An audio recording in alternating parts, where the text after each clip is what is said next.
Казвам се Таис Алвес. На 35 години съм и съм рецепционист. До 8 годишна възраст си мислех, че имам нормален живот. Баща ми винаги пиеше много алкохол и винаги ми даваше чаша бира, така че това беше нормално за мен. Когато бях на 8 години, за първи път пих бира. Баща ми винаги е обичал да излиза, винаги е бил обвързан с няколко жени, въпреки това аз го виждах като герой. И когато бях на 8 или 9 години, знаех, че баща ми има любовница. Това ме накара да се разочаровам от него. Видях майка ми да се разболява поради тази ситуация. Той прекара много години с тази любовница и това доведе до унищожаването на семейството ми. След това срещнах едно момче. Бях почти на 14 години. И това момче за мен беше любовта на живота ми. Той се отнасяше добре с мен. Той беше любовта на живота ми. Така че си мислех, че той е този, с когото ще израсна, ще се омъжа, ще имам деца и той ще се държи много добре с мен, така че се влюбих в него. И тъй като мислех така, забременях много млада. Забременях, когато бях на 14 години. И след като се роди дъщеря ми, баща ми не искаше да ме пусне да се върна в къщата му. Още в коридора на болницата, той каза, че не трябва да се прибирам. И нямаше къде да отида. Бях на 15 години. Не работех.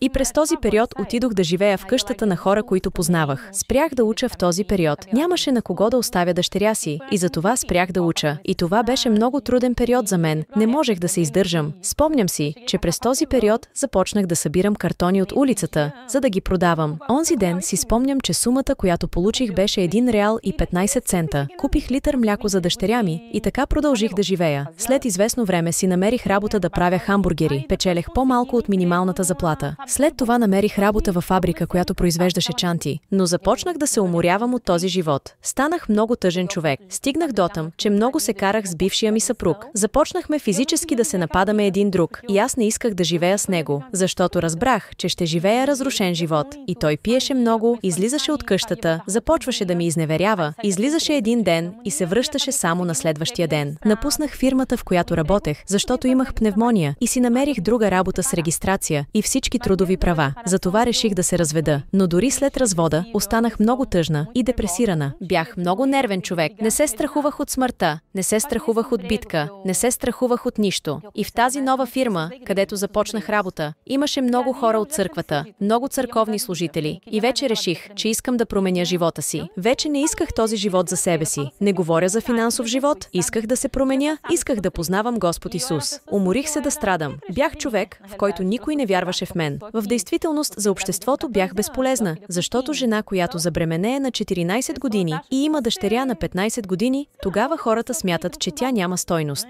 Започнах да работя в тази компания и имаше един ден, когато момичето, което работеше с мен, ми каза: "Защо не се върнеш там, където срещна Исус?"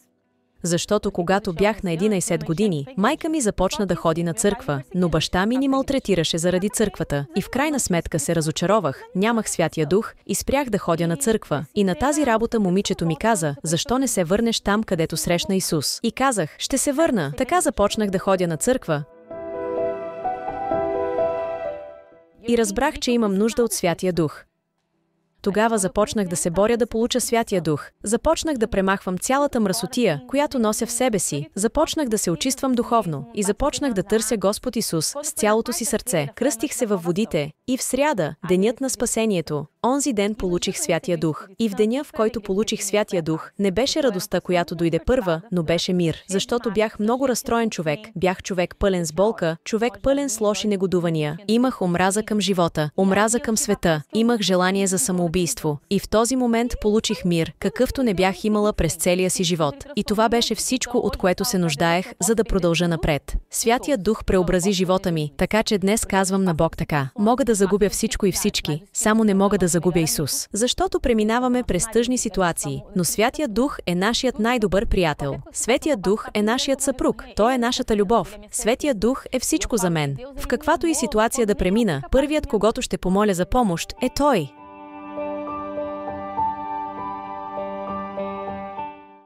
И днес животът ми се преобрази. Омъжена съм. Обичам съпруга си. Съпругът ми е внимателен, той се грижи много добре за мен. Дъщеря ми, за която всички смятаха, че ще има живот като моя в миналото.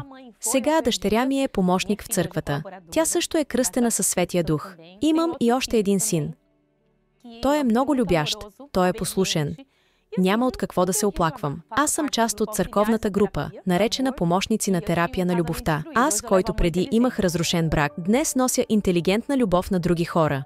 Святият Дух представлява всичко за мен. Всичко, защото днес не мога да си представя живота си без Святия Дух. Понякога гледам хората и си мисля, как могат да живеят без Святия Дух. Святият Дух е всичко за мен. Святият Дух е моята подкрепа. Всичко, което ще правя, първо говоря с Святия Дух. Ако ще предприема някакви действия, моля се, питам каква е Неговата воля. Той е първият, на когото казвам: добро утро. Благодаря ти, Боже мой, че се събудих още един ден. Ако имаш Святия Дух, значи имаш всичко. Не се нуждаете от нищо друго в живота си. Само Святият Дух е достатъчен. Църква Универсал, където ви очаква по-добър живот. Ако това видео ви е помогнало, познавате някой, на когото това съобщение ще помогне, предайте го.